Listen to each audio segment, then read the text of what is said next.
దేవుని పరిశుద్ధ నామములో మీ అందరికీ ప్రత్యేకమైన శుభములు ఆశీర్వాదములు కలుగునుగాక.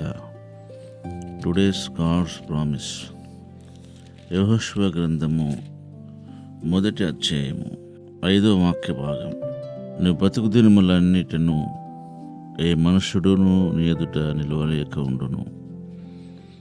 నేను మోషేకు తోడై ఉండినట్లు నీకును తోడై ఉందును.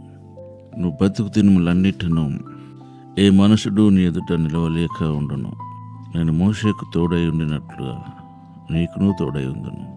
దేవుడు మనకు తోడై ఉండేవాడు, మనల్ని గమనించేవాడు, మనల్ని ఆదరించేవాడు, ధైర్యపరిచేవాడు. మోషేకు ఎలాగైతే దేవుడు తోడుగా ఉన్నాడో యెహోషువతో కూడా నీకు తోడుగా ఉన్నాను అని అంటున్నాడు. యెహోషువతో చెప్పిన దేవుడు మీకును చెప్తున్నాడు, మీతో కూడా ఉన్నాను. మన ఆత్మీయ జీవితంలో మనకు కొన్ని పరిస్థితులు ఎవరు లేరు అని మనకు అనిపిస్తూ ఉంటుంది. ఒకవేళ అందరూ ఉన్నప్పటికీ ఎవరు లేరనే భావన కలిగి ఉంటాం. ఒకవేళ అందరూ ఉన్నను లేకపోయినను ఉండి కూడా నీకు ఆదరణ సహాయము వారు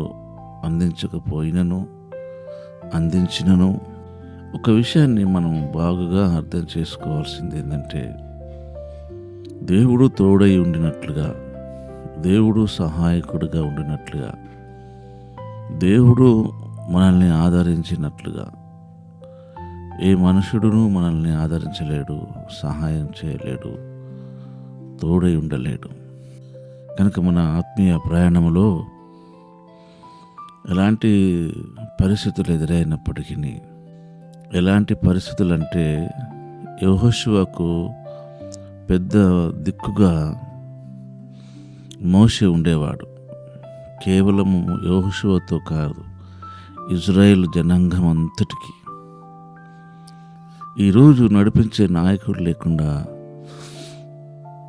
ఆలోచన చెప్పే నాయకుడు లేకుండా ఆ జనము ఎంతో వేదనకు గురైంది. మరీ ముఖ్యంగా యెహోషువ ఎంతో భయమును, బాధను, దుఃఖాన్ని కలిగి ఉన్నాడు. ఈ విషయాన్ని ఎరిగిన దేవుడు యెహోషువతో చెప్తున్న మాటలన్నిటివి, నువ్వు బతుకు దినములన్నిటిను ఏ మనుషుడును ఎదుట నిలవలేక ఉండును. మన ఆత్మీయ జీవితంలో ఎన్నో ఆటంకాలు, వ్యతిరేకతలు, అయితే దేవుడు నీతో ఉన్నాడు, నీకు సహాయకుడు, నేను ఎరిగిన దేవుడైన ఏ మనుషుడును నీ ఎదుట నిలవలేక ఉండును.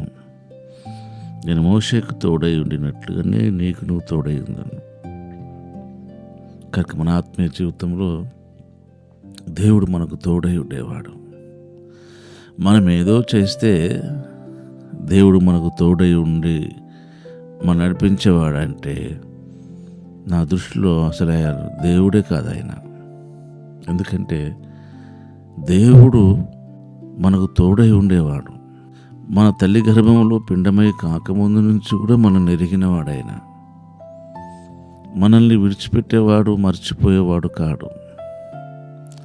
కనుక మనం ఏదో చేస్తే మనకు దేవుడు తోడుగా ఉండడం అనేది సరైన విషయం కాదు, పద్ధతి కాదు. ఇది గమనించాలి మనం.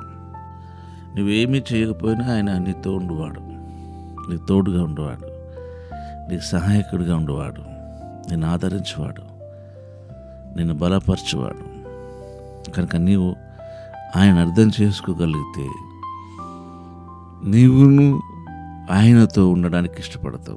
ఆయన మీతో ఉండడమే కాదు, మనం ఆయనతో ఉండడానికి ఇష్టపడతాం. అవినాభావన సంబంధం కలిగిన వారంగా అలాంటి కృప పరిశుద్ధాత్మ దేవుడు మనకు అనుగ్రహించునుగాక. పరిశుద్ధుడు అయిన తండ్రి, ప్రేమ కలిగిన దేవ, మీకు వందనాలు చెల్లిస్తున్నాం.